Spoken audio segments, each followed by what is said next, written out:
Pemerintah terus mengebut pembangunan proyek fase 2A MRT Jakarta yang menghubungkan Bundaran Hotel Indonesia menuju Jakarta Kota. Senin siang, Menteri Koordinator Bidang Infrastruktur dan Pembangunan Kewilayahan Agus Harimurti Yudhoyono bersama Direktur Utama MRT Jakarta Tuhiat dan beberapa pejabat terkait meninjau progres pembangunan dari Stasiun Tamrin menuju Stasiun Monas. Menurut AHY, perluasan rute MRT merupakan proyek strategis nasional di mana pemerintah pusat berkomitmen untuk mendukung secara komprehensif. Salah satunya lewat hibah lahan kepada pemerintah provinsi.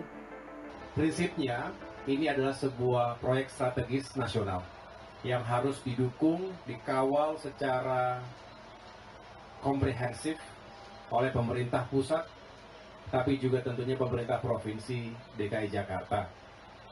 Ini untuk masyarakat dan perekonomian kita.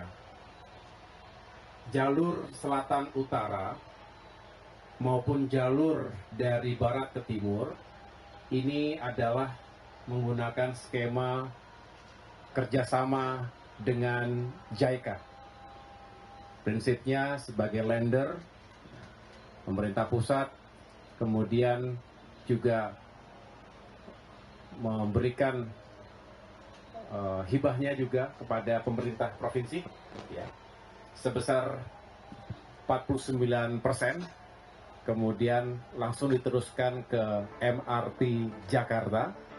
Saat ini progres pembangunan Stasiun Tamrin menuju Monas disebut AHY sudah mencapai 87% dan ditargetkan mulai beroperasi pada 2027 mendatang. Dari pantauan tim CNN Indonesia di Stasiun Monas pada Senin siang, sejumlah infrastruktur inti tampak sudah dibangun.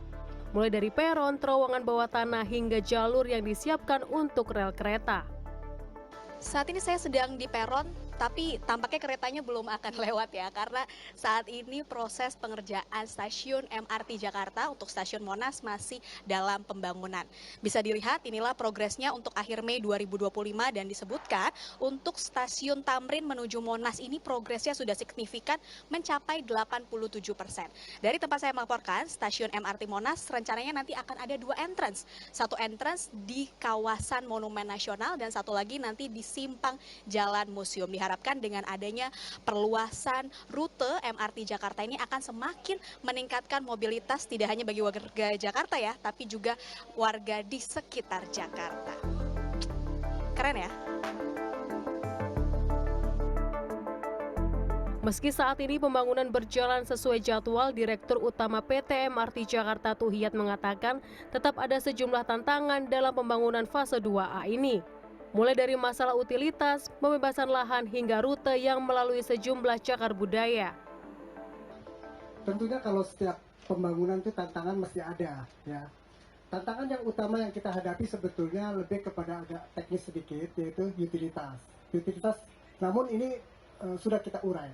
Ya. Kemudian yang kedua, masalah lahan. Jadi sepanjang arah ke kota itu banyak PR kita untuk lahan. Namun kita komunikasi dengan baik dengan pihak owners ya. Bahkan ada yang menginginkan nggak usah itu dibayar katanya. Langsung kalau untuk MRT, oke, ada demikian. Jadi kita lakukan komunikasi dengan baik. Kemudian hambatan berikutnya terkait dengan cagar budaya. Ini kan kita harus hati-hati. Kita juga bekerjasama dengan tim TACB ya, tim ahli cagar budaya. Semuanya sudah kita bereskan. Pembangunan selanjutnya dari stasiun MRT Harmoni, Sawah Besar, dan Mangga Besar disebut juga telah mencapai 51,17%.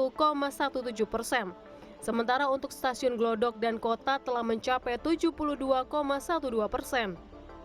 Secara keseluruhan nilai investasi untuk fase 2 baik 2A maupun 2B diperkirakan mencapai 45,4 triliun rupiah dengan skema pendanaan melalui APBN, APBD, serta pinjaman luar negeri. Nabila Putri, Fadli Julian, Jakarta.